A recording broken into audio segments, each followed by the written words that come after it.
Legends, dead photography. People in the 1800s did this with dead bodies. Most of us wouldn't even consider bringing a camera to a funeral, but most of us weren't Victorians. The Victorian era was full of strange customs, etiquettes, and traditions, and their manner of grieving the dearly departed was no exception. In this dark era, photographing the dead was as common as bringing flowers to a funeral. In fact, when a family member died, the first step was not to seek out a coroner or a mortician because there were more pressing matters to attend to. First things first, they called a photographer. Post-mortem photography isn't that strange when you think about the morbid curiosity of human beings. What's strange, albeit creepily fascinating, is the way the pictures were taken, with the living and the dead posing together as if nothing weird was really going on. This might seem like an ordinary picture of twins. In Victorian times, perhaps the fellow on the right has fallen asleep mid-photo. Nope, I'm afraid not. The guy on the right has already met his maker. A Victorian photographer deliberately posed this photo to ensure that it would resemble a pose that the twins might have struck while they were still both alive. Before you judge the Victorians, remember, photography and camera equipment was very expensive, as expensive as our pricey modern day funerals. Many families couldn't pay photographers to take pictures of their kids and relatives that frequently. Thus, death was often the occasion that prompted paying for a pricey photographer. But that's not the only type of creepy Victorian photography trick that we know about. One of these siblings is not like the others because one of these siblings has passed away. You may think the little girl on the left is just blinking, but sadly that's not the case. How is she standing? Read on to find out. Or should I say, in this case, listen.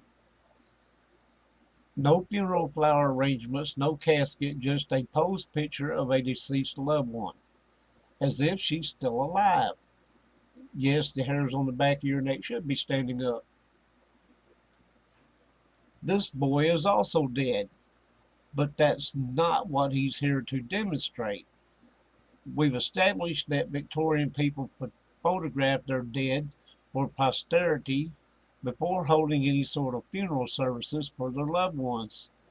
But what's interesting about this photo is the detail near his foot.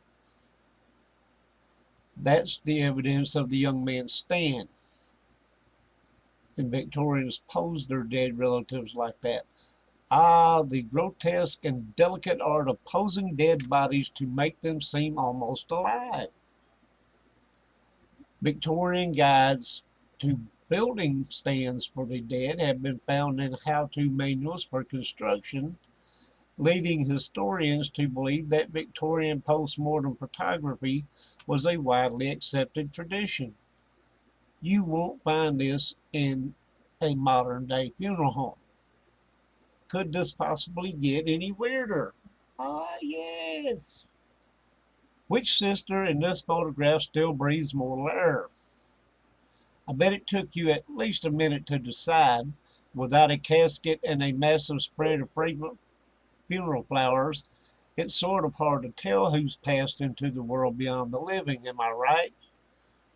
The secret lies in their eyes. They were painted on over the original eyes. Those aren't contact lenses. Sorry if this once lovely lady gave you a stare. I also forgot to mention that Victorian postmortem photographs were taken sometimes regardless of the manner of death, or maybe in this case, the length of the death. Believe it or not, we're doing weirder things today. One woman in New Orleans, Louisiana, violated just about every taboo in the book when it comes to dead bodies, roughly 1 year ago today at her very own funeral, no less. Here is a photo of Myra May Burbank just sitting at a table in a living room setting holding a menthol and her favorite beer. The only strange thing about the scene is she's 100% dead. Burbank's two daughters said Burbank was full of life and they wanted her funeral to reflect her life. I hope you all enjoyed our little trip down morbid memory lane. Tune in for another legend video coming soon. Please like and subscribe if you like the videos. Thank you.